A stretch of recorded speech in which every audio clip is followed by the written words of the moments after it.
ዶናልድ ትራምፕ አትምጡብኝን ወደ አሜሪካ አትድረሱ አቋማቸውን እንደቀጠሉ ነው። ይህን አቋማቸውን በአሜሪካ መሬት ለማስያዝም የህጎችና መመሪያዎችን ማህተም እያስረገጡ ነው። ባለፈው ሳምንት H1B የተሰኘው ቪዛ ላይም የዋጋ ጭማሪ እንዲደረግ አዘዋል።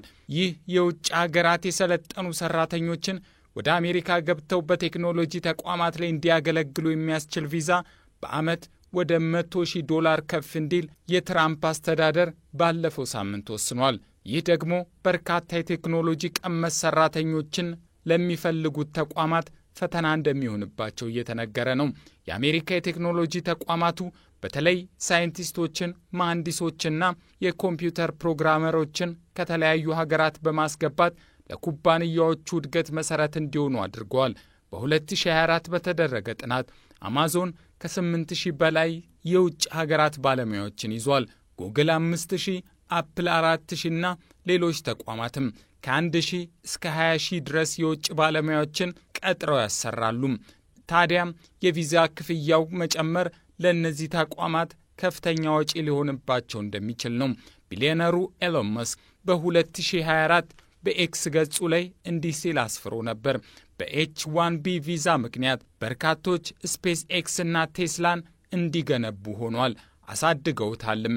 እነዚህ ሰዎች አሜሪካንም ጠንካራ እንድትሆን ድርሻ አላቸው። እናም አሁን የትራምፕ ውሳኔ በባለሙያዎቹና በቴክኖሎጂ ተቋማቱ ላይ ብቻ ሳይሆን በአሜሪካም ላይ ተጽዕኖ እንደሚኖረው ይገመታል። ከዚህ ባሻገር በርካታ የቴክኖሎጂ ባለሙያዎች በአሜሪካ ያላቸው ሀገራትም ባለሙያዎቻቸው በትራምፕ ውሳኔ እንዳይቸገሩ ስጋት አድሮባቸዋል። እንደ አሜሪካ መንግስት መረጃ በኤች1ቢ ቪዛ ተጠቃሚ ከሆኑ ዜጎች መካከል ህንዳውያን ከፍተኛውን ቁጥር ይዛሉ።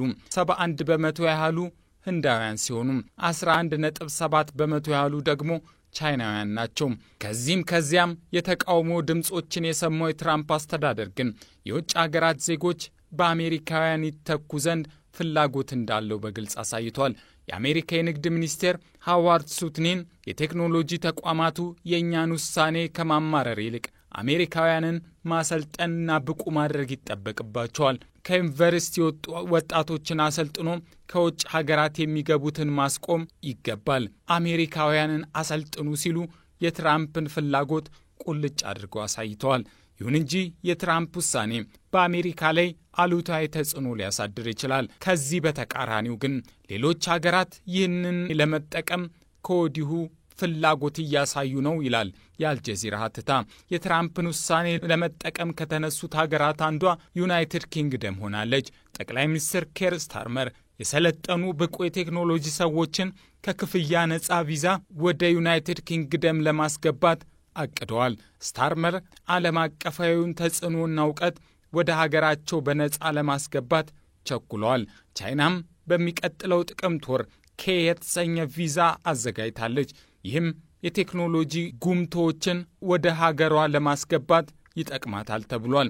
ደቡብ ኮሪያና ካናዳም ይህን የአሜሪካ የሰለጠነ ኃይል የመግፋት እርምጃን ለመጠቀም የተነሱ ሀገራት ናቸው።